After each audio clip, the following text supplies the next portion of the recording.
عزیز طلبہ و طالبہ، سال اول اردو اختیاری مضمون، میسور یونیورسٹی۔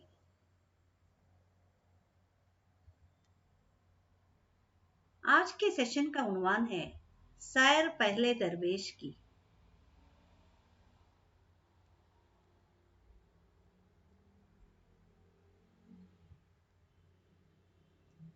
اس سیشن کے مین کنٹینٹ ہیں: صاحب مال والدین، یتیم ہونے کا غم،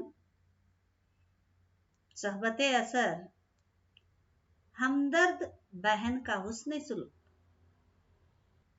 پہلا درویش ملک یمن کا رہنے والا تھا۔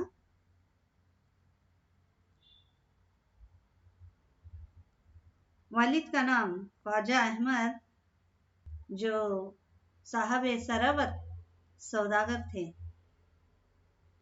ان کی 2 اولادیں ہوئیں۔ ایک جو فقیر اپنی کہانی یا آپ بیتی سنا رہے ہیں، اور دوسری ایک بہن جس کے شادی ایک امیر سوداگر سے ماں باپ جیتے جی کرتے ہیں۔ گھر میں دولت کی فراوانی ہے۔ ماں باپ بڑے پیار و محبت سے اس فقیر کی پرورش کرتے ہیں۔ جب عالم شباب کو پہنچتے ہیں تو اللہ کے حکم سے والدین دونوں ایک ہی سال میں اللہ کو پیارے ہو جاتے ہیں۔ اس حادثے کا بڑا دکھ ہوتا ہے اس فقیر کو۔ دن رات اس غم و الم کی دریا میں ڈوب جاتے ہیں۔ آخرکار 40واں چہلم ہوتا ہے۔ عزیز و اقارب، رشتہ دار تلقین فرماتے ہیں کہ ایک دن ہر ایک کو مرنا ہے۔ باپ کی پگڑی ان کے سر باندھتے ہیں اور کاروبار سنبھالنے، بے حساب دولت کا حساب کتاب رکھنے کی تلقین فرماتے ہیں۔ جب پہلی دفعہ فقیر دولت بے بہا کو اپنے آنکھوں سے دیدار کرتے ہیں تو من میں کئی خیالات نمودار ہوتے ہیں۔ دیوان خانے کی تیاری کا حکم دیتے ہیں۔ دیوان خانے کو سجاتے ہیں۔ محفل جمی کو مفت خوروں اور خوش آمدیوں نے آ گھیرتے ہیں۔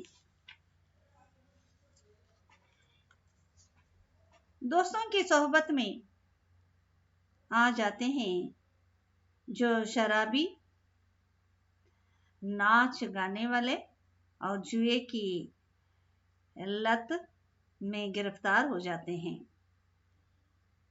نوکروں نے الگ لوٹ مار مچاتے ہیں۔ ایسے میں قارون کا خزانہ ہوتا تو بھی خالی ہو جاتا۔ آخر جسم پر ایک لنگوٹی رہ جاتی ہے۔ اب تو یار دوستوں نے بھی منہ پھیر لیتے ہیں۔ جب تمام دولت صرف ہو جاتا ہے، مصیبت میں کوئی بات پوچھنے والا نہ رہا۔ 2-3 فاقے کاٹتے ہیں، پھر بھوک کی تاب نہ رہی۔ لاچار اور بے بس ہو کر ندامت محسوس کرنے لگتے ہیں۔ بہن کی یاد ستانے لگتی ہے، لیکن شرم کے مارے کیا سلوک کرے۔ اسے خود تو کبھی کیا خط لکھتا، باپ کے مرنے پر اس نے دلاسے کا خط لکھا تو اس نے جواب تک نہ دیا تھا، مگر مرتا کیا نہ کرتا، ٹھیٹ بن کر اس کے گھر جا پہنچتا ہے۔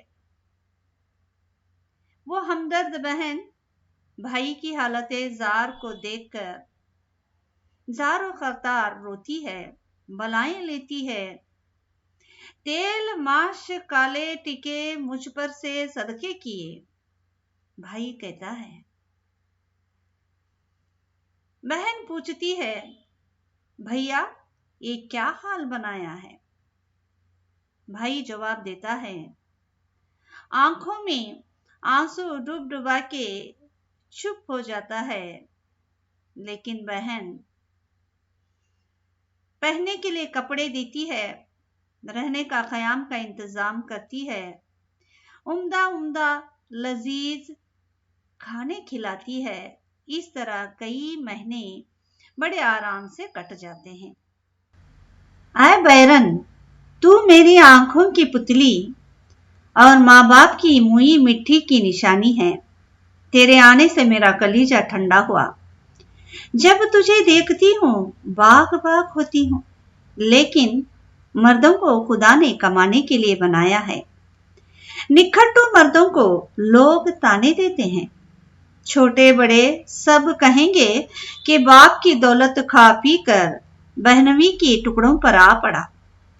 اس میں جگ ہسائی ہوگی، باپ کے نام کو لاج لگے گی، نہیں تو میں اپنے چمڑے کی جوتیاں بنا کر تجھے پہناؤں۔ میں اشرفیاں دیتی ہوں، تجارت کا سامان خریدو، سوداگروں کا ایک قافلہ دمشق کو جاتا ہے، تو بھی ساتھ ہو لے۔ بہن کا یہ نیک مشورہ پسند آتا ہے، سامان خرید کر ایک تاجر کے حوالے کرتی ہے، وہ جہاز سے روانہ ہوتا ہے، ساز و سامان اور یہ خشکی کے راستے سے چلنے کے لیے تیار ہوتا ہے۔ بہن نے